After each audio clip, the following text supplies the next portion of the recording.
Easter is a time of great celebration and joy for followers of Jesus. And that is because the most significant and important events in the history of the universe took place. Events that have transformed the lives of millions and millions of Christians across time and across this globe.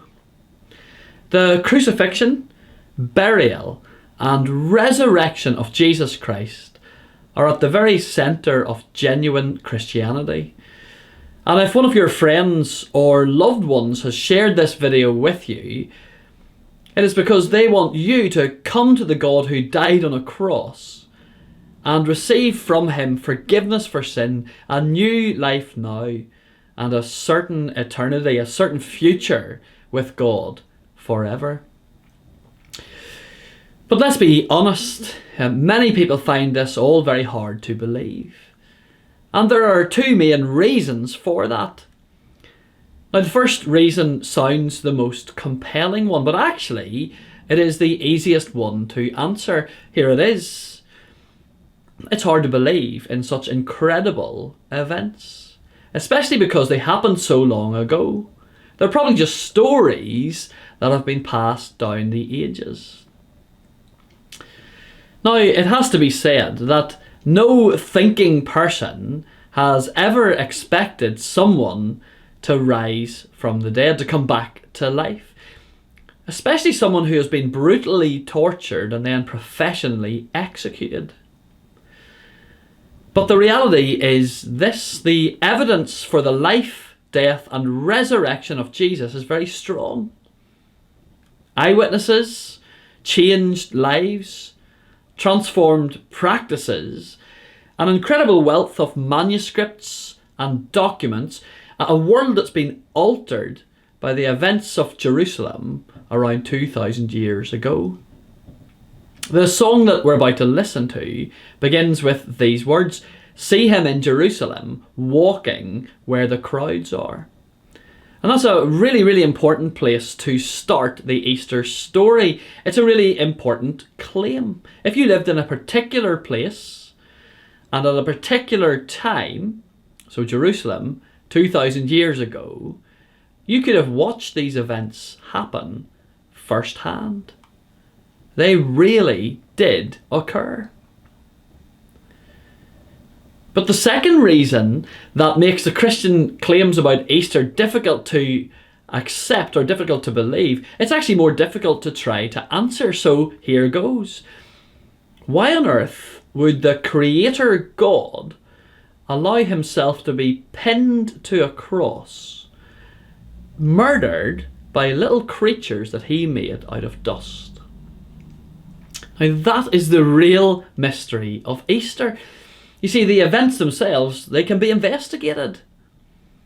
A sensible decision can be come to based on credible evidence. But the question of why would God do this, well, that's a far more amazing one to ask. And this is explored in a couple of the verses from the song that we're going to listen to. This is what they say: "See the King who made the sun and the moon and the shining stars. Let the soldiers hold and nail him down so that he could save them. See him there upon the cross, now no longer breathing. Dust that formed the watching crowds takes the blood of Jesus." Genuine Christianity, it is not like any religion in the world. In every religious or spiritual system set up by people, the onus is on people to do enough good things or to be good enough to be able to reach up to God. Real Christian belief, with Easter and the cross and the empty tomb at the very centre, well, it shouts out to us to take our eyes off ourselves and instead to stare at the greatness of our God, the greatness of the God who stooped down. You see, the King who made the sun, the King who breathed life into humanity, the King who stooped so low to be born as a baby and to live in this broken world amidst much opposition and much hardship. And then to go to the cross and to die at the hands of people who were so full of sin and rebellion that they hated the God who loved them. The God who did all of these things so that he could save them. You see, these things really happened. And the mind-blowing answer to why would God do this is that he loves you. He wants to forgive your sin. He wants you to be brought into the closest of family relationships with him and with his people. Now, for those of us who are Christians already, thinking about this stuff makes us want to love him more and makes us want to live lives that please him more and more. We want to be filled with gratitude for what he has done for us.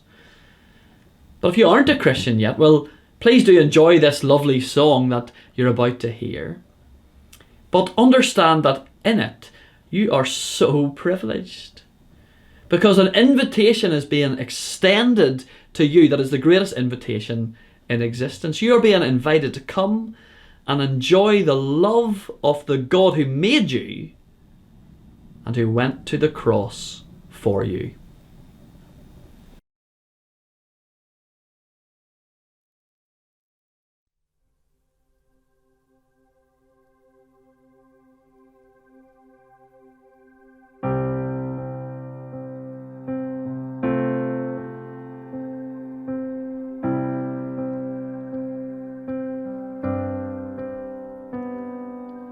See